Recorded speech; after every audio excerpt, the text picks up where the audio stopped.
Hello everyone and welcome back to Harry's Brickverse, and today we're doing something a little bit different, and it's the first of hopefully something I can keep bringing back to this channel and something that you guys can get involved in as well. And we're talking about 3 upcoming Lego sets that I genuinely cannot wait for. These are kind of sets that instantly grab my attention, and when you see those revealed images you just know they're the ones.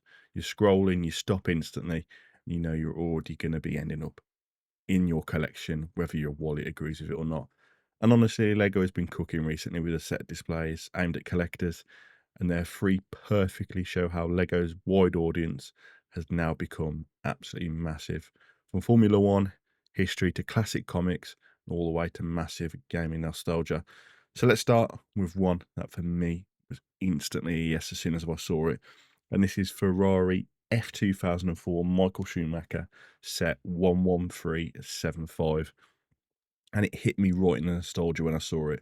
That Ferrari F2004 driven by Michael Schumacher will be coming as part of the Lego Icons line, and the moment I saw it was announced, I knew it'd be joining my collection. Now, if you've watched the channel before, you'll already know that I own the Nigel Mansell and Senna sets, and they're absolutely fantastic display pieces. But this one feels a little bit different because this is my era of Formula One. I grew up watching that Michael Schumacher in that Ferrari dominate. The red car basically burned into my childhood memories.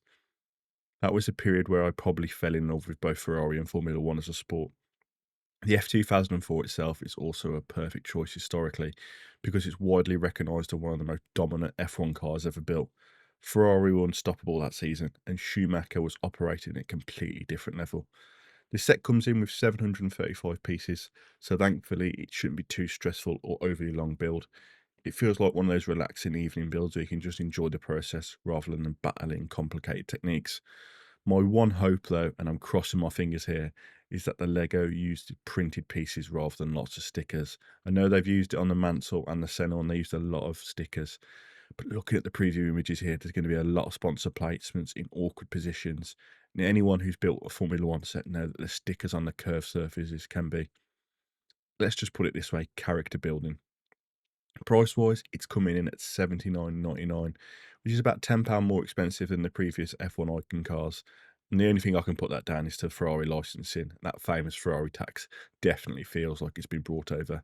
But honestly, for something that's going straight onto display, I can live with it. The release date is March the 1st, and it's going to be probably a day one purchase for me. Next up is a completely different tone. And for me, again, it's something that it's a little bit nostalgic and a little bit funny to me, and it's Peanut and his Snoopy Doghouse. And one of the reasons why is because I call my dad Peanut, and there's a big story behind that. It's a funny story. I won't go too much into it. But Snoopy's Doghouse, coming from Lego's Ideas, might just be one of the most charming sets Lego has revealed in a long time. Coming in at 964 pieces, it's not massive, but that's actually part of the appeal for me. Isn't meant to dominate a shelf, it's designed to sit naturally in your home as a display piece. And honestly, that's where Lego's really improved recently. They're making sets that don't just look like toys, they look like decor. The doghouse itself looks fantastic, but the small details are what really sets this to me. You've got Snoopy's typewriter, which is such an iconic reference, and even a little campfire setup, which adds lots of personality. There's also alternative positioning for Snoopy, which is great because it gives that set some real life instead of just being a static display. This feels like one of those builds that you could genuinely put in a living room or an office, and even non-Lego fans would appreciate it. Priced at 69.99, I honestly think it's pretty reasonable for an idea set nowadays, especially considering the licensing and display quality. This one releases on June the 1st, and I think it's going to be extremely popular, especially with collectors who want something nostalgic but soul. And finally, we've gone big, we've blown it, and it's Pokémon Venusaur, Charizard, and Blastoise set number 72153. And it's an absolute monster of a set. And it releases next Friday on the 27th. And it's clearly aimed straight at the Pokemon collectors. This set comes in at a massive 6,838 pieces, which instantly puts it into that premium collector territory. Each Pokemon can be displayed individually in a battle pose or grouped together, which already feels like it's more dynamic than lots of large display builds. What I really like about this is how LEGO is designed for each separate base. Each character stands on a biome that matches them, a beach environment, a jungle scenery, and volcanic terrain, which adds storytelling rather than just giving you three large figures on a plain stand. Now, I'll be honest, I wasn't massively into Pokemon as a kid, but growing up, I gave the games a chance and I genuinely enjoyed them. And even from an outside perspective, it looks like an incredible collector's piece. But we have to talk about that price. At 579.99, it's a serious investment. And while the piece count is huge, it does feel expensive compared to similarly sized Lego sets.